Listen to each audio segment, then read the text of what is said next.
দেশের নির্বাচন বিএনপির নির্বাচনের কথা বললে আমাদের যে গালি দেওয়া হয়, বিএনপির গালি দেওয়া ভয় দেখানো হয়, শাসন করা হয়। বিএনপি শুধু নির্বাচনের কথা বলে। আমরা কি বলবো? সরকারকে সমস্ত ধরনের প্রয়োজন সবভাবে আমাদের আন্দোলন সংগ্রামের মধ্য দিয়ে, সবার আন্দোলন সংগ্রামের মধ্য দিয়ে, ছাত্রদের রক্তদান মধ্য দিয়ে সরকার এই সরকারের কাছ থেকে আমাদের দাবি দেওয়ার রাস্তায় নেমে সামরিক সরকার আগে আমরা তো রাস্তায় নেমেছি, তারা আমাদের দাবি মানি সম্মিলিতভাবে দাবি আনি জন্য আন্দোলন করার পরে তারা বান্ধবতে বাধ্য হতে পারে আমাদের মাঝে মধ্যে শাহবাগ অবরোধ দাবি আদায় যমুনাতে যেত কেন? কোন প্রয়োজন ছিল? আওয়ামী লীগের সিদ্ধ করার জন্য কেউ শাহবাগ বন্ধ দরকার ছিল? এরশাদের শপথ পালনের জন্য আমাদের যমুনা বাই রাস্তা বন্ধ করা দরকার ছিল? এটা আগেই হয়ে গেছে। নির্বাচনে শাহবাগকে শপথ করানো হয়েছে, সেখানে এরশাদের ব্যাপারে নির্বাচন গেজেট করেছে, কোন রায় দিয়েছে, তারপর গায়ে জোরে সরকারের পক্ষ থেকে সরকারের সাথে কথা এই সমস্ত কর্মকাণ্ডের কারণে আমার কাছে কালকে আবার দেখলাম মার্চ ডক্টর চলো চলো শাহবাগ। এটা কি পৃথিবীতে এমন কোন দেশ আমরা দেখেছি বলে যে বাংলাদেশ দেশে নির্বাচন দরকার, সমস্ত দেশে নির্বাচন হয় 4 বছর 5 বছর, এমনকি রাশিয়া তারাও দেখানো অবস্থা নির্বাচন করে 5 বছর পরে চায়না তাদের আমাদের এই দেশে হঠাৎ করে এমন কিছু বুদ্ধিজীবী যে সমস্ত সামরিক আমলা, আমলা, সাংবাদিক, তারা বিভিন্ন সরকারের আমরা সাথে আছি, থাকবো, জলদিন আছি,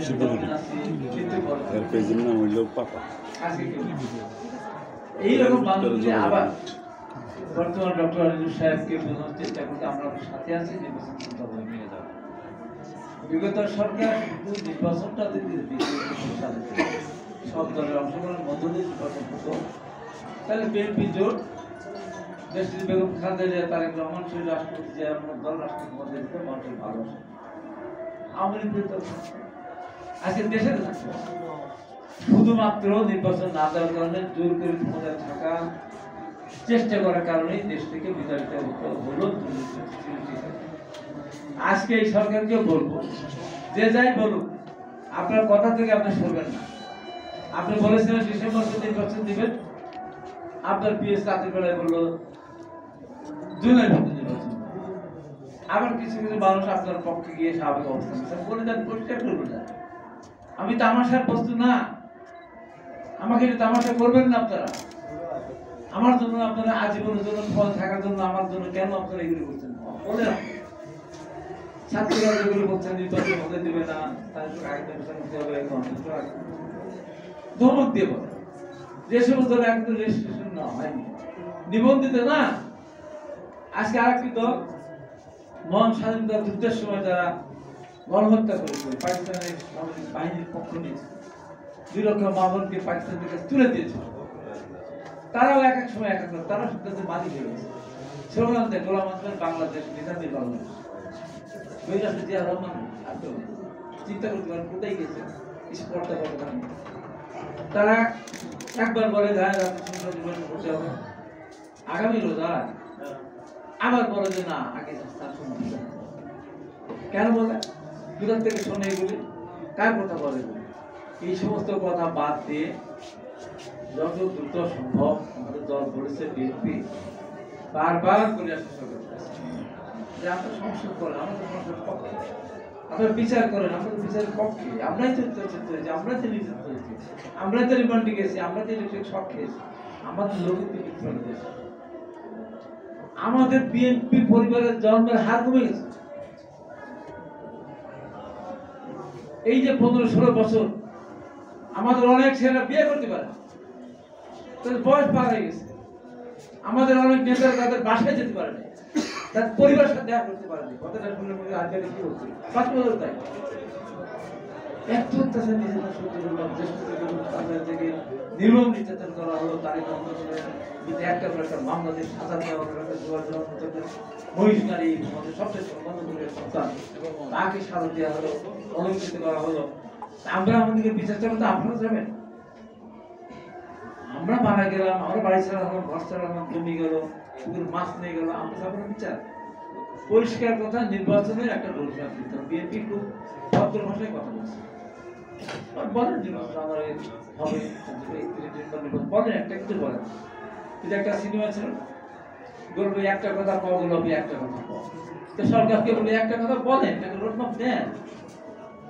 এত এত তো বারবার বলতে কেন? আমরা ভয় পাই যখনই বলে শাহবাগে চলো, 5 বছরের জন্য 10 বছরের জন্য আমাকে রাখতেই হবে। অনেক আমাদের বয়স্ক সাংবাদিক তারাও বলে ইউনিট সাহেব যেতে দিবেন না, নির্বাচনের মধ্যে দিয়ে আসুন,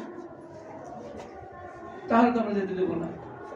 বাট আমাদের প্রয়োজন আমরা রাখতে হতে পারি, কিন্তু আমরা যে যাবো, আমরা কি বলছি আমরা কোথায় যাবো? এখন যারা পথে আছে, মাঠে যারা আছে, তারা মনে করি জনগণের মালিক, তারা যদি ক্ষমতা যায় সরকার আবার রাখবেন, সেটা কি আছে? এটা নির্বাচন আসতে হবে, নির্বাচনের মধ্য দিয়ে দেশটাকে সামনে থেকে এগিয়ে নিতে হবে। এখন তো ষড়যন্ত্র শেষ হয়, ষড়যন্ত্র মোটেই শেষ হয়নি। যে কোনো মুহূর্তে যে কোনো ধরনের দুর্ভাগ্যের সম্মুখীন আমরা হতে পারি, তার পার্শ্ববর্তী দেশ এখন ষড়যন্ত্র করছে। তাই যারা এই সমস্ত কথা বলছেন, বিএনপিকে নামতে চাচ্ছেন, বিএনপিকে আঙ্গুল উঠাচ্ছেন, আওয়ামী লীগ তো বিএনপিকে ধ্বংস করতে গিয়েছিল, বিএনপিকে মাইনাস করতে গিয়ে ধ্বংস করতে আমাদের দেশ ছাড়া হয়েছে। আপনারাও বিএনপিকে নাড়ানাড়ি করে বাড়াবাড়ি করলে চিরদিনের জন্য বাংলাদেশের নাম রাজনীতির নাম মুছে যাবে। এত সহজ যে দলের লক্ষ লক্ষ কর্মী পায়ে হেঁটে পড়ার বেলায় চলে, যারা লজ ছাড়া, আপনার ইয়ে ছাড়া, পানি ছাড়া, হোটেল বন্ধ, খাওয়ার হোটেল বন্ধ, দোকান বন্ধ, টিয়ামুড়ির দোকান বন্ধ, লক্ষ লক্ষ কর্মীরা যারা রাত জেগে যারা বিভিন্ন সমাবেশ করেছে, বিভাগীয় সমাবেশ করেছে, তাদেরকে ধমক দেন, কথা বলেন। আমি বলি কারো কথা শোনার দরকার। আপনার সম্মানিত ব্যক্তি, সারা পৃথিবী আপনাকে সম্মান করেছে, আপনার ভুলের কারণে আজকে আমরা অসম্মান করতেছেন। এই ছেলেদেরকে যদি আপনি দল না করাতেন, এদের নামটা যদি না বলতেন এরা মাস্টার মাইন্ড, এদের আমাদের বুকে কষ্ট লেগেছে, আমাদের কষ্ট লেগেছে, ব্যথা পেয়েছে, আমাদের বুকে পরাঘাত হয়েছে। যখন বলা যায় এই দুজন মাস্টার মাইন্ড, আমাদের সমস্ত আন্দোলন, আমাদের অস্বীকার করা হয়। এখনো বিএনপি নিবন্ধিত দল, সবচেয়ে বড় দল, জামাতের নিবন্ধন, জামাত এখন নিবন্ধন না, জামাত নিষিদ্ধ হয়েছিল, সেখানে এনসিপিতে এখন নিবন্ধন না, রেজিস্ট্রেশন পায়নি। কাকে কি দেখছেন? আগে বিএনপির সাথে বসলেন, তারপর জামাতের সাথে বসলেন, তারপরে এনসিপির সাথে বসার সিদ্ধান্ত নেওয়া।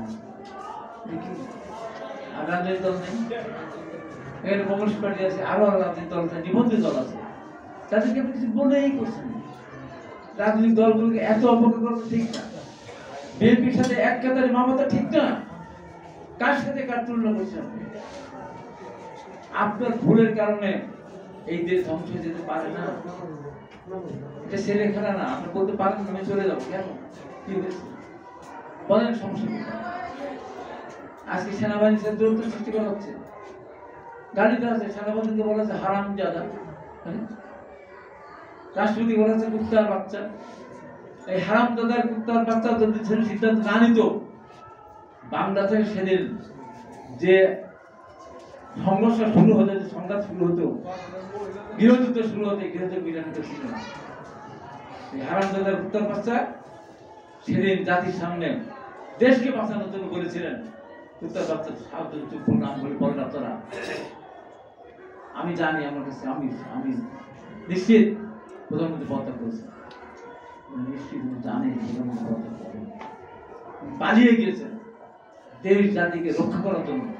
3 বাহিনী প্রধানকে পিছনে রেখে এই অসত্য কথাটাকে সত্য হিসেবে জাতির সামনে উপস্থাপন করেছে।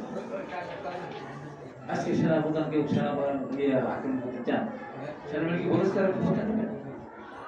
সেনাবাহিনী বলেছেন 1.5 বছরের মাথায় 18 মাস নির্বাচন দিতে হবে, এটা জনগণের প্রত্যাশা, জনগণের চায়। আজকে এইগুলো নিয়ে আমরা সিনেমা দেখেছি। আমি বলি এই ঘুরে আসতে হবে, ভাষা করতে হবে। বিদেশে বসে যারা পালিয়ে গিয়েছিলেন বিদেশে, সেখানে বসে থেকে আজকে তারেক রহমানের সমর্থন করেন, দেশের বেগম খালেদা জিয়ার সমর্থন করেন। কালকে আরেকজন কিভাবে ম্যাডাম খালেদা জিয়ার সম্বন্ধে তার চিকিৎসা নিয়ে কথা বলছেন। দীর্ঘদিন যিনি বিদেশে বসে আছেন তার পড়ান করতাম, এসাকে বলে তোমার বাপের দেশটাকে করতে হবে না, এইগুলি বন্ধ করতে হবে, এদের মুখে লাগাম দিতে হবে। এই জন্য এই দেশে আমরা আন্দোলন করে এই দেশের স্বাধীনতা দিতে যাইনি, আন্দোলন সংগ্রাম করে নেই, জীবনকে বাজিয়ে রাখেন নাই। আমাদের কিন্তু তারেক রহমান দিনের পর দিন পরিশ্রম এই জন্য করেননি। এই দেশকে সামনে এগিয়ে নিয়ে যেতে হলে বিএনপির বিকল্প নেই। এদেশের মানুষ কি স্বাধীনতার বিরুদ্ধে ক্ষমতা আনবে? আর কিছু না হোক, বাংলাদেশের মানুষ স্বাধীনতার যুদ্ধে যারা বিরোধিতা করেছে তাদেরকে রাষ্ট্রীয় ক্ষমতায় আনবেন না। মিথ্যাবাদী একটা দল, মিথ্যা কথা বলে যারা, পুরা নিজেরা পুড়িয়ে অন্যের উপর চাপানোর চেষ্টা করে। আমরা আগ্রহে আপনি দেখেছেন কিভাবে আমাদের মর্চাকে, এতগুলি মর্চার জীবনে মুখে দেখে নেয়, সমস্ত মর্চাগুলো পুড়িয়ে দিয়েছে। নিজেদের অফিসে আগুন দিয়ে বলে যে বিএনপি আগুন দিয়েছে, আমাদের লোককে আহত করলো, সমস্ত ফুটেজ থাকার তার মামলাও দিয়েছে, সেই মামলাও নিয়েছে। কোথায় সেই মিথ্যা মামলা? মসজিদ থেকে আজান, মসজিদ থেকে নামাজ পড়ে ইমামদের বলে যে বিএনপি বোমা গুলি বন্দুক দিয়ে আক্রমণ করেছে, আপনারা প্রতিহত করুন। বলেন মসজিদ থেকে নিয়ে অস্ত্র পাশে রাখা ছিল, আমরা করে আমাদের উপর আক্রমণ করলো। তারপরে সেখান থেকে পালিয়ে গেল। পরবর্তী সময় আমাদের লোকেরা তখন ওখান থেকে ফিরে এসেছিল আপোষ নামে উঠেছিল ইতে আপনাদের উত্তরে জীবন অফিসে। সেই মসজিদের ইমামের মসজিদ তালা মেরে চাবি নিয়ে চলে গেল। ওই এলাকার মসজিদের মুসল্লিরা এসে নামাজ পড়তে পারেন নাই, ফজর নামাজ পড়তে পারেন নাই। গাছাতে মসজিদ পুকুরে জুম্মার দিনে বোমা নিক্ষেপ করেছে। তারপরে মুসলমানরা মসজিদে জুম্মা নামাজ পড়ে। আমার দেবত্বের বাজারের এই মসজিদের মুসলমানরা জুম্মার নামাজ মসজিদে পড়তে পারেনি, চাবি নিয়ে চলে গেছিল, তারা মাঠে পড়েছে। সেই জন্য আমি বলেছিলাম যারা মিথ্যা কথা বলে, মিথ্যাবাদীর পিছনে নামাজ হয় না। অতএব জামাতের আটঘরিয়া, আমি সারা বাংলাদেশে উল্লেখ করে নিই, আটঘরিয়া জামাতের মিথ্যা কথা বলেছে, সবগুলো মিথ্যা কথা বলেছে। অতএব জামাতের কেউ ইমামতি করতে পারবে না। আর যেহেতু মুয়াজ্জিন চাবি নিয়ে চলে গেছে, মিথ্যা কথা বলে, কোন মিথ্যাবাদী আজান দিলে সেই আজান শুনে মসজিদে যাওয়া যায় না। সেই কারণে বলেছিলাম জামাতেরকেও আজান দিতে পারবে না। এইটা নিয়ে ব্যঙ্গ করে কত কথা বলা হলো আমার সম্বন্ধে, সারা পৃথিবী শুরু করেছে। ওরে কি করবো, মিথ্যাবাদী জয় করে দেওয়া হয় না। আমি বলিলেন যে বিএনপি ক্ষমতা গেলে মসজিদ বন্ধ করে দেবো। আমি বলেছি যে বিএনপি ক্ষমতা গেলে মসজিদ বন্ধ করতে বলিয়ে যদি বলে থাকে গ্রহণ করতে পারে, আমাকে আমার লোকজনের সামনে পুলিশকে জীবন্ত কবর দিয়ে দিই, আমার পরিবার আপত্তি করবে না।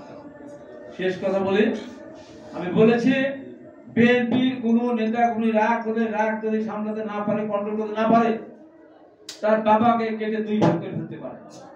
বিএনপির কোন নেতা কোন রাগ কন্ট্রোল করতে না পারলে তার ভাই বোন তার উপর অত্যাচার করে সহ্য করতে না পারে, ভাই বোনকে কেটে টুকরো টুকরো করতে পারে। কিন্তু বিএনপির কোন নেতা কর্মী কুরআন শরীফ পড়াতে পারে না। কারণ এই দেশে সংবিধানে বিসমিল্লাহির রহমানির রহিম সংযোজন করেছে বিএনপির শহীদ রাষ্ট্রপতি জিয়া রহমান। তাই তার দলের কোন নেতা পড়াতে পারে না। অপব্যাখ্যা দেওয়া হচ্ছে আমার কত কথা। তাই বলি এই সমস্ত বলে লাভ নেই। সরকারকে বলবো, আমরা খুব খারাপ পরিস্থিতি, দেশের ডিপি কমতে ফেলের দিকে, দেশ ধ্বংসের দিকে চলে যাচ্ছে।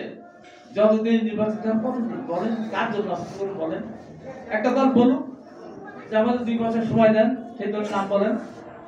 যে আমরা 2 বছরের জনগণের সমর্থন আদায় করে ক্ষমতায় যাব এবং জুলাই যে সনদ, সেই সনদ আমরা চিকিৎসাকে পরিপূর্ণ বাস্তবায়ন করবো। বলেন কোন দল বলেন, সে দলের নাম বলেন। এতদিন আমাদের সময় দেন, এতদিনে আমাদেরকে বড় হতে হবে, শক্তি সমুদ্র করতে হবে, বলেন সেই দলের নামটা কি? সেটা বলতে তার কত বছর লাগবে বলেন? সংস্কার আমরা কত বছর সংস্কার করবেন? বিচার আমরা কত বছর ধরে এই সব বিচার করবেন? তাই আজকে আমাদের নেতৃত্ব পরিষ্কার করে বলেছেন যে 3 দিনের পদত্যাগ চেয়েছেন, সেই 3 দিনের পদত্যাগ সহ নির্বাচন রোডম্যাপ ঘোষণা করেন। দেশটাকে অশান্তির মধ্যে ধীরে ধীরে ধ্বংস করবেন না। আপনি বিশ্বের সমাদৃত আছেন, একটা সুষ্ঠু নির্বাচন দেওয়ার মধ্যে দিয়ে আপনার সম্মান অক্ষুণ্ণ থাকবে, এই প্রত্যাশা ব্যক্ত করে আজকে বাংলাদেশ জাতীয়তাবাদী গণতান্ত্রিক পরিষদকে